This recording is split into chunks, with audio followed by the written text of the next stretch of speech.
YouTube, what is going on, Lakers family? In today's video, we got some NBA news involving the Los Angeles Lakers and the Indiana Pacers this morning.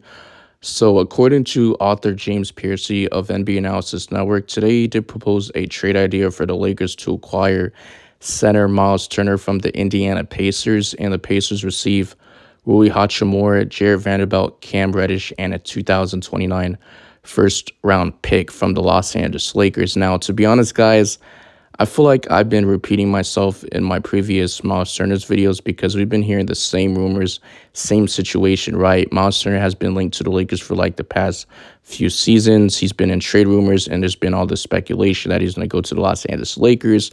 I do want to say 2021, 2022 offseason when we had Russell Westbrook, the Lakers were close to a near of a trade, right?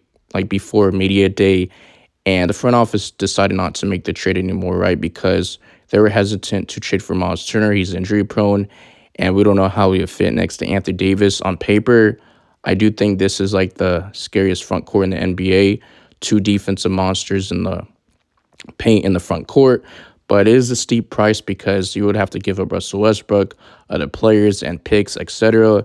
Now, Myles Turner signed a 2-year, $60 million contract extension with the Indiana Pacers, in addition to a $17.1 million negotiation on his 2022-23 salary, and he's under contract for the next 2 seasons till 2025. So he's going to be an unrestricted free agent that season.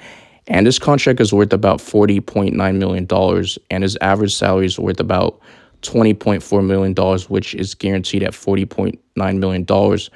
Last season, he did average close to 18 points per game, shooting 54.8% from the field, 7.5 rebounds, 1.4 assists, 2.3 blocks, 0.6 steals, and shooting 37.3% from the three-point line. He played 62 games out of 82, played close to 29.4 minutes a night, and he's still young. He's 27 years old. He's 6'11".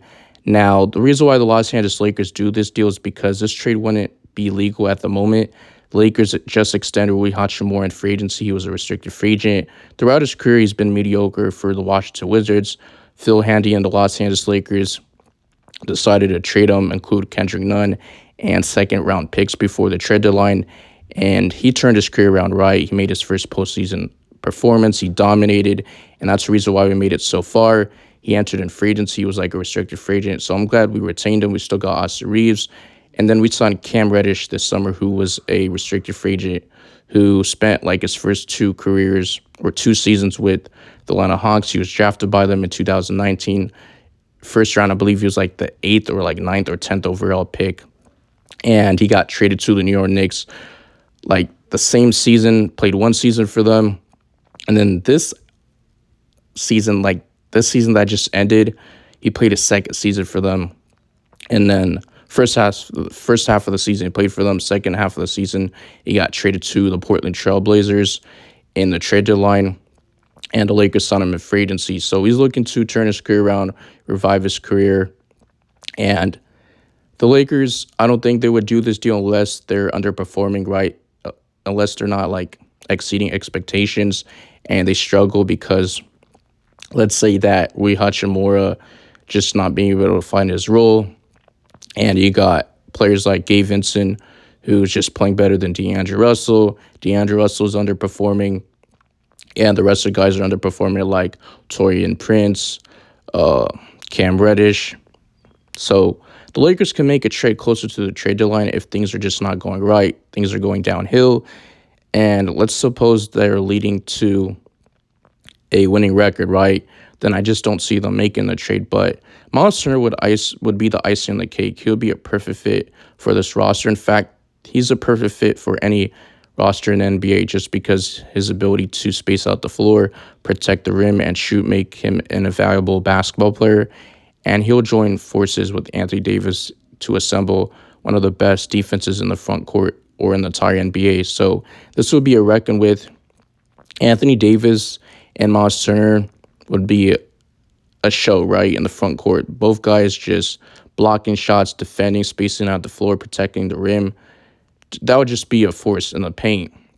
Now for the Indiana Pacers, then Similarly, the Pacers shouldn't rush to do this deal either because this organization is probably hoping to win more games in the 2023-24 NBA season than they did last season, sure, for sure, right? Because I believe they were like the sixth seed or like fourth or fifth seed. They were doing really well. It looked like they were going to be a playoff team. They started dealing with injuries. Myles Turner was out, and I believe you got Tyrese Halliburton, who was missing games. So they struggled.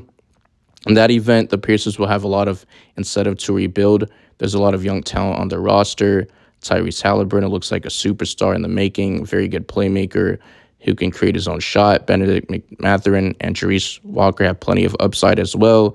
The Indiana Pacers could start making moves that prior towards the future. Rui Hachimura and Jared Vanderbilt are both intriguing basketball players at their positions of needs. So still, the most valuable asset that the Pacers are receiving here is the Lakers' unprotected first-rounder pick.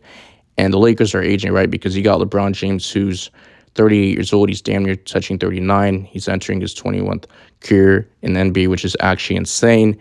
And he's still playing at a high-level basketball player as he's doing, right, at his age, right? He's not the same player that he used to be, but he's slowing down. But he still can dominate.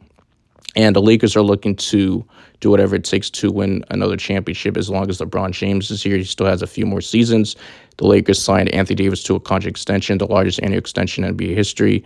He is still under contract for the 2023-24 NBA season. He was going to be an unrestricted free agent in 2025, but he's going to be here long term. He committed. He trusts in the Lakers organization. The Lakers must have a talk with them and made him a deal that if we sign you to a contract extension, we're going to do whatever you want, right? He wants to play the 4. He doesn't want to play the 5. He doesn't mind playing the 5 all the time, but he doesn't want to play 99% of the time like he did last season. And that's the reason why they make this trade. Perhaps that's why it's been a subject of trade rumors for so long. Myles Turner has been in trade rumors in the NBA for like the past 2 seasons. But Lakers fans, NBA fans in general, you guys let me know in the comment section. Would you guys want to give up a 2029 first-round pick for Myles Turner, including Jared Vanderbilt, Rui Hachimura, and Cam Reddish? Do you think that's just way too much for Myles Turner? That's probably going to be the cost over worth because Myles Turner is like one of the best or elite defenders, shot blockers in the NBA, just being able to defend, space out the floor. I don't want to lose Jared Vanderbilt because of his ability to defend, but, next to LeBron James in the postseason, he had the inability to not be able to shoot the 3-ball right, just being inconsistent. He can shoot the 3-ball right, but he's an offensive liability. Defense is there, but it just wasn't working right because LeBron James is not a good 3-point shooter. He isn't the greatest 3-point shooter. He still got Anthony Davis, who isn't the greatest 3-point shooter also. So that's why Jared Vanderbilt would be included, right? But we've seen him in the lab. He's been working on his jump shot. We've seen clips, pictures of him just working on his 3-point shot. And then Rui Hachimura, he deserves to be on the Los Angeles Lakers, right? That's why he got paid after his postseason performance, just being mediocre throughout his career. And he turned his career around, right? And then Cam Reddish is still young. He's around 23, 24 years old. So he's looking to get the chance to get the opportunity. So I don't want to give up these players and some picks for Myles Turner, right? Because Myles Turner is injury prone. And I'm not saying he's not going to fit next to Anthony Davis. I could be wrong. But on paper, it looks like the scariest front court in the NBA. But anyways, I'm out of here. Peace.